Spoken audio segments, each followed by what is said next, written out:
Hello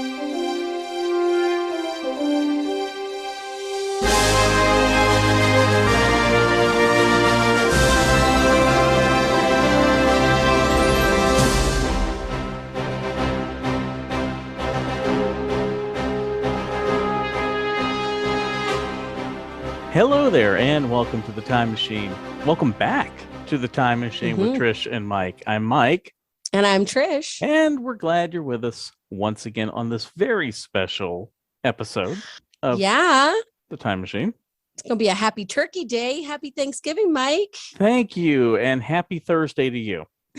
Yeah, just a regular old day for me. But no, happy Thanksgiving, of course, to all of our listeners here in the States, and happy Thursday or Friday or Saturday or whatever whenever day you're listening to this up north in Canada land.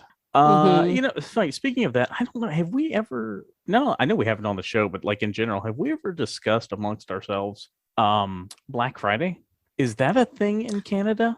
Because because it's not, because your Thanksgiving was a month ago, but there's got to be some kickoff to your shopping for Christmas. Oh, yeah. We've always had Black Friday. So as a kid, I was just like, I don't understand this. Like, why is this arbitrarily a date where we just shop or have deals? And in recent years, it just seems like it's happening earlier and earlier. Like there was Black Friday sales last week. And I'm like, we're still 2 weeks out. Yeah, well, it kind of started last year, like stores, and especially with the online businesses and everything, just wanted to get a jump on things. And so they've been doing like weekly Black Friday deals. Like I remember I got my mom an air fryer for Christmas last year, and I got it probably like early November. I had stopped into Target on the way to work one morning to pick up some stuff for the office, and there was an air fryer there for like $50. And I'm like, Merry Christmas, Mom. Yeah. Well, and I think too, people are moving away from just like that Black Friday, and it's like Black Friday month, like the sales all month. Pretty much. And you know, once Cyber Monday became a thing, that kind of, I think, made it a whole weekend, really. Yeah. You know, I mean, the craziest stuff is, you know, the in-store deals and everything on the Friday, but you can still get good deals. I know my sister-in-law and niece finally came into the city. They live about 2.5 hours away. And they were telling me there was just like absolutely banana deals at the West Edmonton Mall. And I was like, oh, okay. So it happens. We don't have any holiday to accompany it. I mean, I used to have Friendsgiving because I have a really good friend who grew up in Texas, and her husband is American. And so they celebrate American Thanksgiving. And pre-COVID, we would all get together and have a big Thanksgiving meal. And one friend was always in charge of making the apple pies, and she would always make them American themed. So one year it was she got a bald eagle, like the wings on the pie crust, and had like America written across it. Oh, that's cool. So we tried to incorporate it, but yeah, COVID's kiboshed it the last 2 years now. So, I mean, Friday's a normal day for y'all. Like there's school, there's everything, obviously, because you don't have Thursday off because you had Canadian Thanksgiving last month. You take that Monday off, which we discussed last month on the show. But so Black Friday is just this regular day, but you just know that this is like the kickoff to the shopping season, basically. Okay. Yeah, we just hop on board your economic train there, commerce, and just start shopping. Well, toot toot. Toot toot. All aboard. Yes, all aboard the economic train. Well, shall we hop back into the time machine to 1621 to the first American Thanksgiving in 1621 was held to commemorate the harvest reaped by the Plymouth colony, which was in southeast Massachusetts, after a harsh winter. In that year, Governor William Bradford proclaimed a day of Thanksgiving, and the colonists celebrated it as a traditional English harvest feast, and they invited the local Wampanoag Indians to join I was looking at how to pronounce that indigenous group, and I was like, "Ooh," because that group obviously is not in Canada. I don't know. Being along the eastern coast of the States. Yeah, I don't know if that group. Apologies if anyone's listening. I don't know if that group still even exists, because over time, tribes have merged or gone away or what have you. So. Yep. So I think you did a good job. Thank you. And by the mid 1800s here in the States, many states were observing a Thanksgiving holiday, but there was no national declaration for it. And so during the Civil War in 1863, President Lincoln issued a Thanksgiving proclamation as a way to kind of unite the nation and declared the last Thursday in November to be a day of Thanksgiving. Do you know who influenced Lincoln? This is a tidbit I found. It has to do with Canadians because you guys had it first. Well, we did have it first, but we made it a routine, I think. Yes, yeah, you made it a routine before us, and the date moved around a lot for Canada until after the First World War. Oh, we're getting to date moving here soon with ours because there's more to the story. Go ahead, though. I discovered a little tidbit. This is like an interesting trivia piece for your bar trivia, that it was Sarah Josepha Hale. So the woman who wrote Mary Had a Little Lamb, I guess she wrote to Lincoln for 17 years, like demanding a Thanksgiving holiday. She was lobbying it for it to be a holiday. I had this here in my notes. Yes. I stole the tidbit of knowledge from you. You're good. I didn't know what else what did you say she had written? Mary Had a Little Lamb. I did not know that. Okay. I just had in my notes that she was a poet and editor. Yeah, apparently. So. It's kind of funny, though. It's like you must have a passion for this idea of giving thanks if you're going to lobby the president, or at least, I mean, he wasn't president for obviously 17 years, but right. Lobbying an elected official. It's still cool, though. Yeah. And it just feels right, to have it in. I mean, obviously, I've always had it in November. You've had it in October, but doing it in the fall kind of feels right. Yeah. And it does make sense. Like your growing season is much longer than the Canadian growing season. So there's justification for why the holidays are different in our countries. Right. But I mean, it's just like a good kind of kickoff to Christmas and New Year's. It just I couldn't picture doing Thanksgiving in April. No. Yeah. That would just not feel weird. It would feel weird, And hopefully, for me, Thanksgiving's always been like a chill holiday. There's no, yes, you're making the food. So there's obviously work involved. Right. But there's not the stress of Christmas at least for me, we would just travel to my grandmother's. And here in the city, we don't travel anywhere. Yeah. I mean, Thanksgiving growing up was always just my family, my mom, my grandparents kind of thing. Yeah. Whereas, Christmas, especially when I was a kid, we would go over to my great grandma's house and everybody's families would come in. It was a thing. Bigger. But you did your own thing in the morning and then that was always kind of in the afternoon. But I don't know. There's just food, there's football, you're chilling. It's not, I don't know. They're just not the same feeling of urgency like Christmas can bring, where you're wrapping presents and making special desserts and traveling, and weather's not new. Well, at least in Canada, weather's, a lot worse in December often. Yeah. Yep. I agree. So you spoke of Friendsgiving, and obviously I think we've all had, dinners or events or whatnot over the last, because Friendsgiving seems to have been more of a thing in the last 10 to 15 years. Yeah, I don't recall, and granted I was a kid, but I don't recall hearing it in the 90s really so much. It's become more of a recent trend. I was just wondering, just a little thing that popped in my head was, do you think it's because of Friends? There's the episode of Friends where they have the Friendsgiving. Is that the kickoff? I think it could be. I think that's definitely where the name probably comes from. Cultural phenomenon because here. You have this, because Thanksgiving is typically more family oriented, but we all have groups of friends that are like family, and it's an opportunity to get together. So I think, I totally think it has something to do with that. And it's the family you make. Yeah, and it's nice to be able to do that now, and that since we really didn't last year, obviously. I think it kind of ties into people come home for Thanksgiving, maybe old friends from school or whatnot. You've all moved away and everybody comes back home for Thanksgiving so people can get kind I know a lot of people like to get together on Thanksgiving Eve and go out with friends. That's a thing that some people do here. Just kind of depends. But have you ever heard of Franksgiving? Oh, yes. When I was looking at when we were having our discussion about Canadian Thanksgiving, and I was also doing a lesson for my students, I was looking at the differences between American and Canadian. So I do recognize this term, but I'm going to let you share it. So in President Lincoln's declaration back in the 1800s, he had declared that the last Thursday in November was going to be Thanksgiving. Well, in 1939, 40, and 41, President Roosevelt, seeking to lengthen the Christmas shopping season, coming out of the recession and everything, he wanted to try to boost everything, proclaimed that the third Thursday in November would become Thanksgiving. And some states weren't on board. A lot of people weren't happy with it. So it wasn't like literally depending what state you were in. Some did it the third and some did it the fourth. And so in 1941, Congress issued a joint resolution saying that Thanksgiving will fall on the fourth Thursday of November, where, of course, it remains to this day. Yeah, people get really, fussy about their holidays and changing things, as we've learned throughout history. Yes, they do. Although I'm with them on this, because you can't have, you can't have it in one state and not the other. Like, it's got to be, if you're going to have national holidays, they need to be uniform across the belt. Yeah. And so then people began referring to it as Thanksgiving. Yes.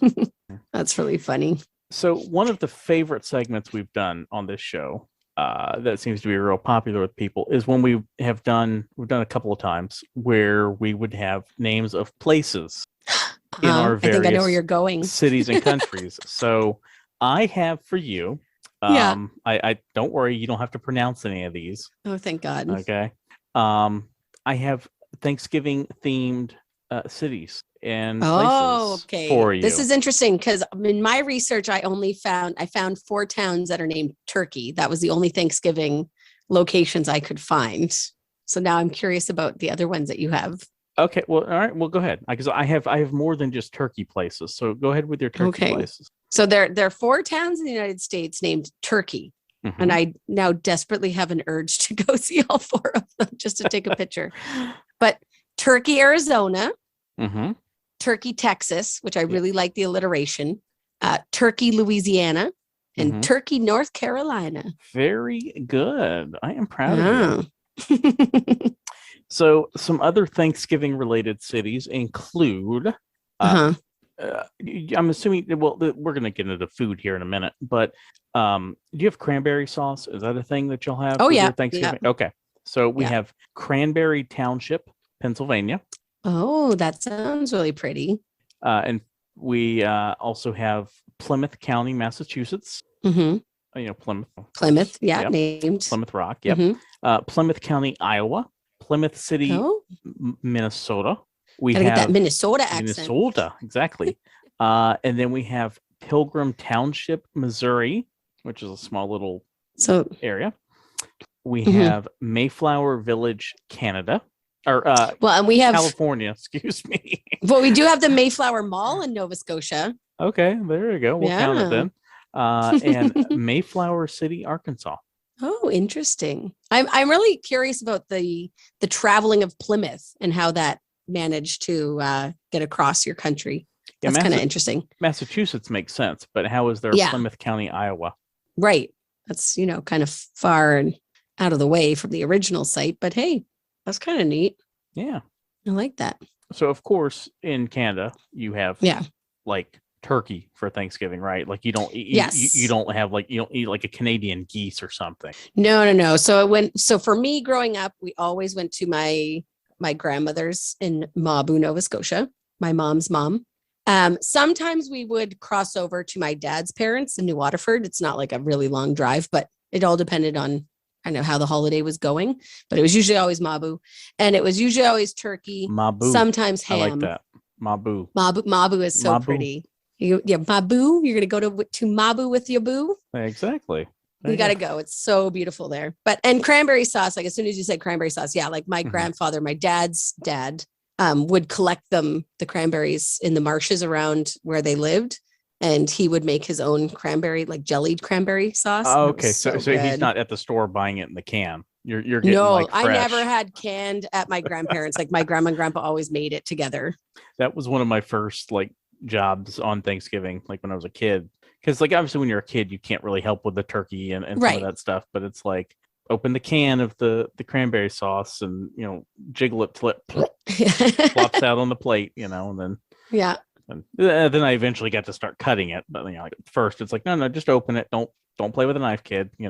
Oh no, for back. the longest time, like my grandfather would put the cranberry and it would set in like a Tupperware container. And so we would like slice cubes out of the Tupperware container. So I didn't really know about canned cranberry sauce until I was older. And I'm like, oh.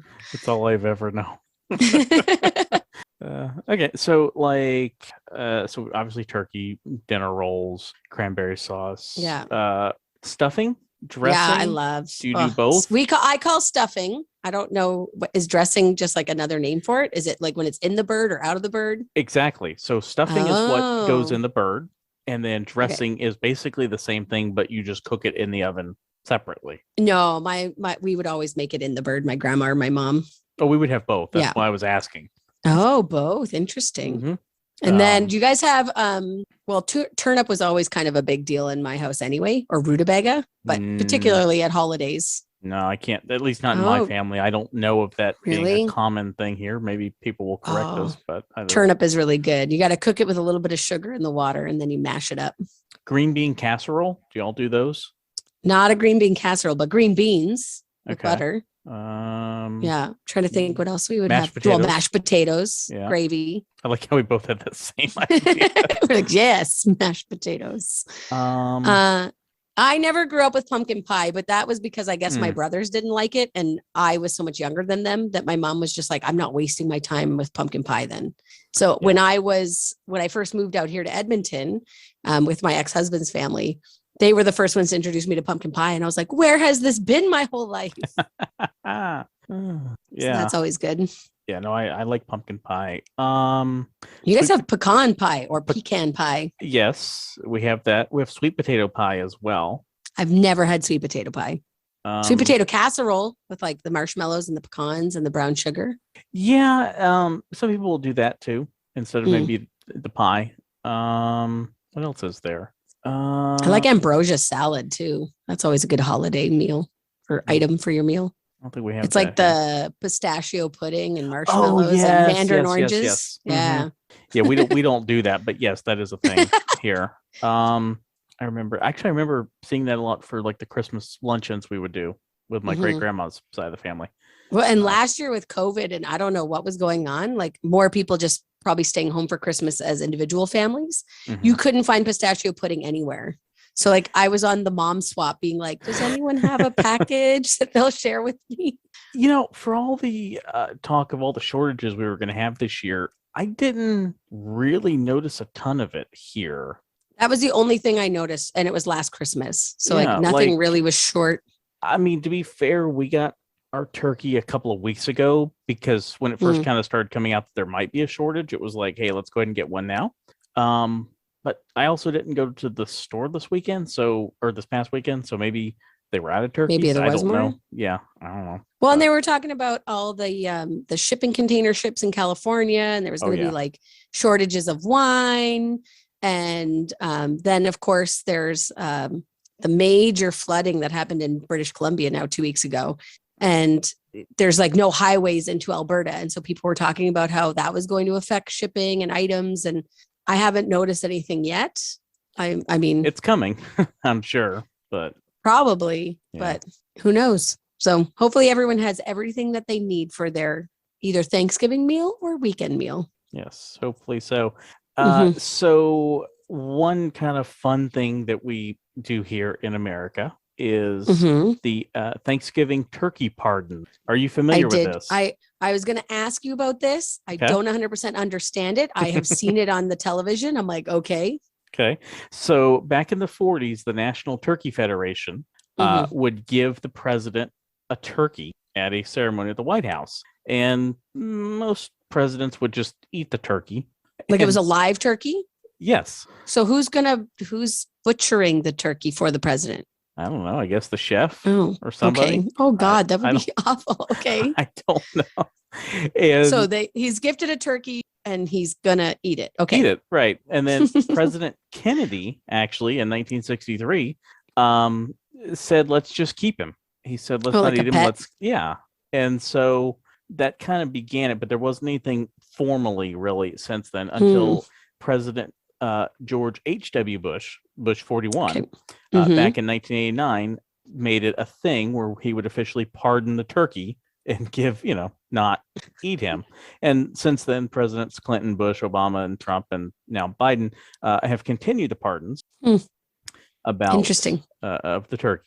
So it's like, what has this turkey done? Right. And so actually, so this is where this kind of gets funny. So since this became a formal thing, a turkey and an alternate turkey have been chosen. There's always an alternate turkey. And we got a president and a vice president, so we need the turkey and we need an alternate turkey. This makes sense. And so for a long time after they began this, the turkeys were given to a petting zoo at Frying Pan Park in Herndon, Virginia. This sounds like it's not an actual petting zoo. Frying Pan Park? You're joking. We're going to go send the turkey to a petting zoo. Yeah.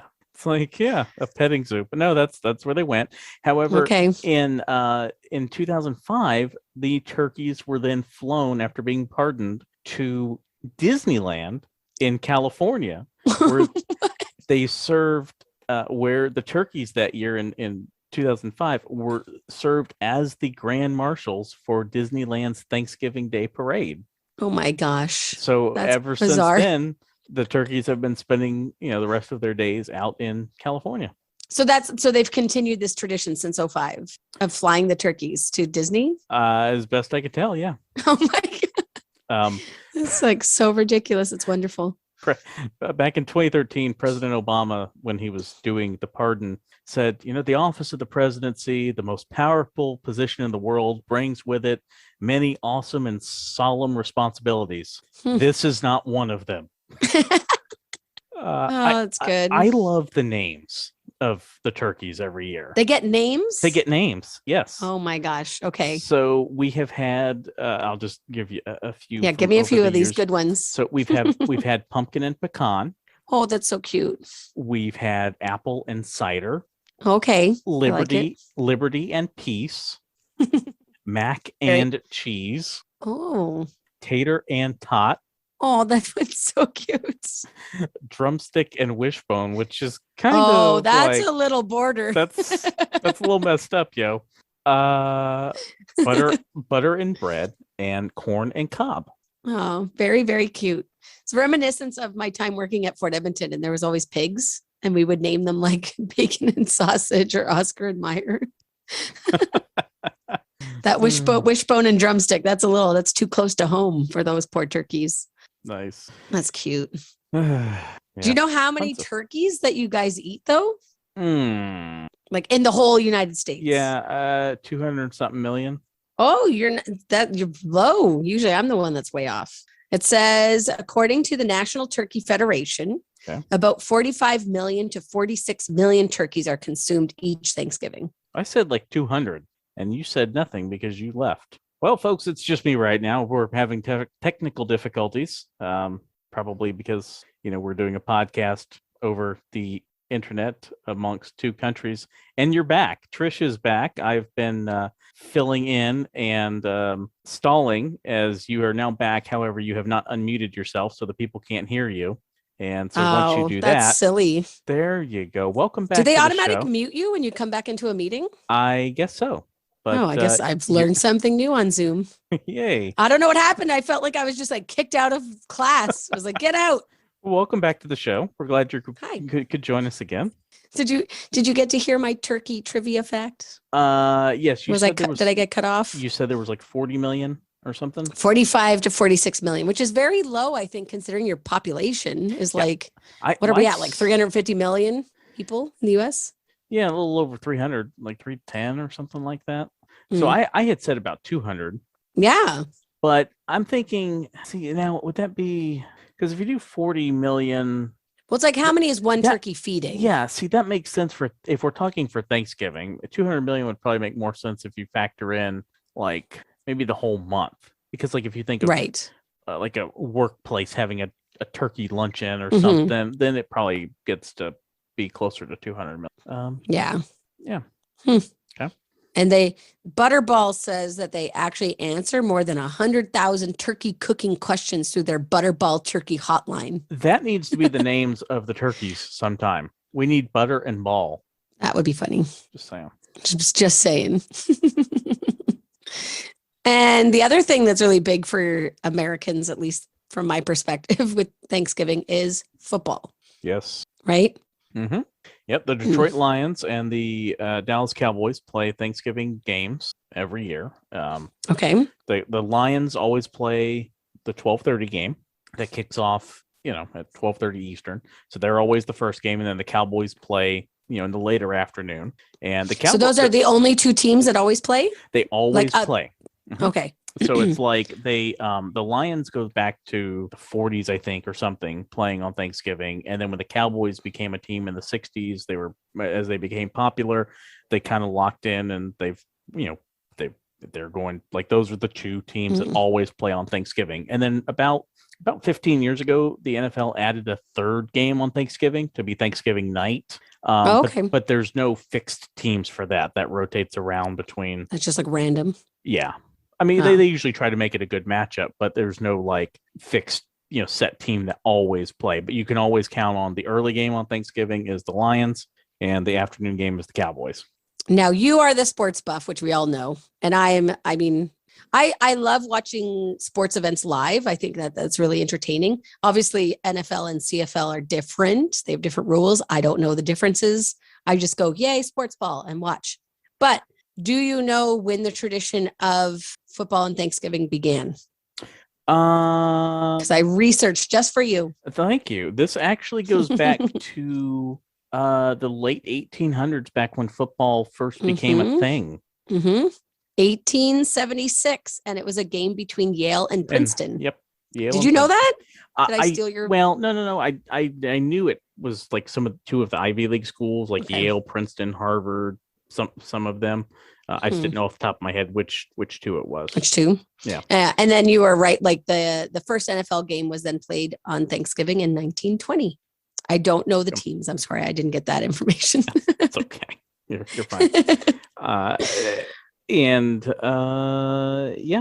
Thanksgiving, and of course the parade. The Macy's Thanksgiving Day Parade. I grew up watching the floats, the giant balloons, the Macy Days Parade. I never really knew what Macy's was because we don't have them in Canada. Oh, I didn't know. I was that. Like, okay, it looks like a good department store from what I gather. Yeah, they're nice. I mean, I've been to. I go to one every now and then. It's kind of funny here because there's a few here, and there's one in particular that I've gone to. To be fair, it's at a mall that's been dying a slow death for like the last 20 years. But like, I go into this Macy's and I'm like, this is not Macy's standard. like somebody from corporate has not been to the store in a while because it's like sad, depressed Macy's. Yes, like this carpet's not good. This the wall needs some paint. Like, y'all, this is not Macy's level. They would not be bringing a parade float down here. They do actually have at Universal. They have the Macy's holiday parade, and they use old retired Macy's Thanksgiving Day balloons. That's cool, because you always wonder, like, what are you going to do with these balloons after? Some of them just go in storage and sit there for the next year, because there are some balloons that get reused year after year. I mean, obviously over time some of them get retired or remade. Like this Recycled, year, I'm assuming. Like this year there's a Grogu Baby Yoda. Yeah, I saw pop balloons. First time there's a Star Wars balloon, which is kind of weird to think about. You would have figured at some point they would have had a balloon. Oh yeah, it was like the hype of all the movies and the toys. You'd think so. I mean, who do you do it of? I don't know, like an R2D2 or something, but whatever. Nobody's going to. R2D2 is your first choice? I don't. Well, you can't do a person. Like, you can't do like a Luke Skywalker balloon. Why? And I don't know. I don't think it would look right because the balloons need to be like fictional characters. Yeah. It'd be R2D2. Yeah, but you could do Darth Vader, but then it's like, ooh, we got a bad guy. Yeah. Why balloon. do you want? Yeah, we don't want a bad guy balloon. So your options are R2D2, C3PO, and Chewbacca. Yeah. I mean, if we're going from like the original trilogy. Mm-hmm. So I guess it kind of makes sense there had never been one. Although maybe they could have done a float at some point, but right. I don't know. I don't know. We have went way too deep in these Star Wars into the Star Wars balloon debacle. Yes. It's like you could message us on Anchor and tell us who you think would be your choice for a Star Wars balloon. Yes. You know what we should do? We should have a U.S.-Canadian Thanksgiving parade down the border. We'll start over in like Nova Scotia and go all the way like to Seattle, Vancouver. It'll take us like, 3 weeks to cross, but we could totally do it, you and I. And we'll pick a date we'll start it on Canadian Thanksgiving and we'll end it on American Thanksgiving. Yes. Yeah. So pilgrimage. Speaking of pilgrimages, so November 27th, 2003, this to me is, and I don't want to get into a whole discussion on the Iraq War by mentioning this, but I think this was a very cool thing that President Bush did at the time. He hopped on Air Force One and flew into Baghdad, Iraq. We had just begun the war there, 7-8 months earlier, and went on Thanksgiving to visit the troops over there and serve them Thanksgiving dinner and everything. Which was like a really big thing. I remember it being on the news afterwards, obviously, when he returned and things were fine.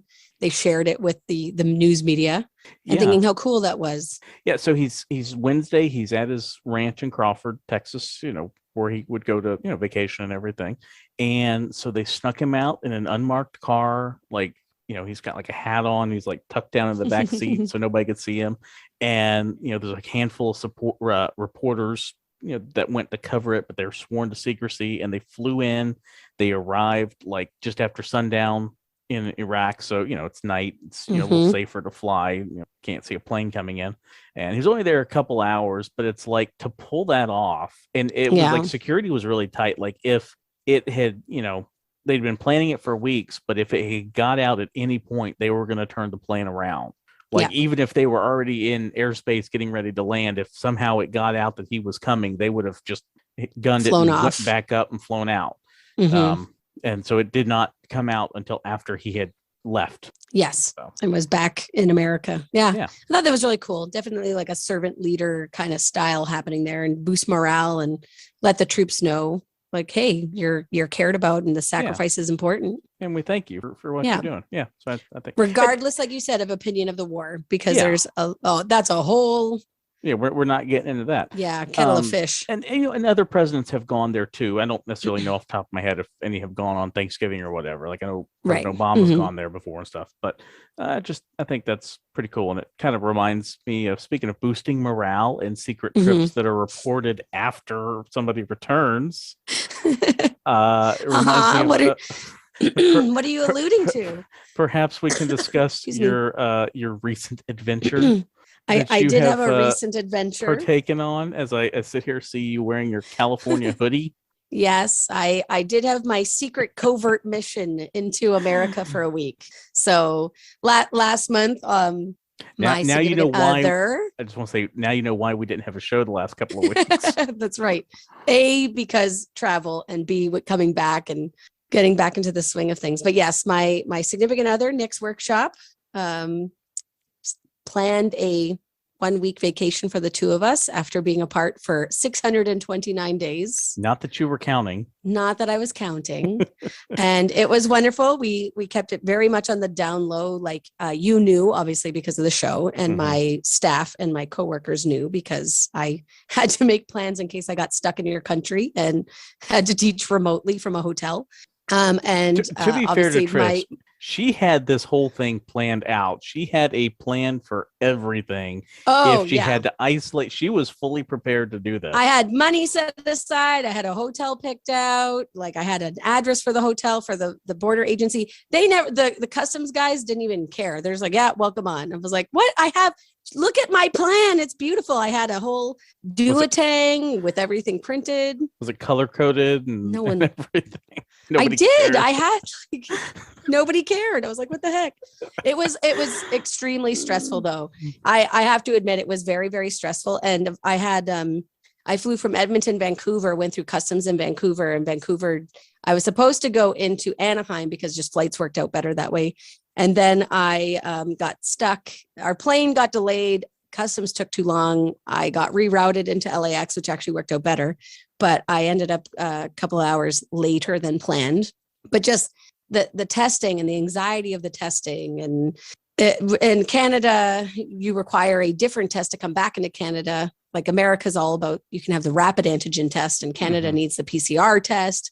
and it's like $200 and it's hard to plan. And anyway, thankfully my mom told me about this company where you can buy the test and you take it with you in your suitcase and you do it there with a virtual nurse.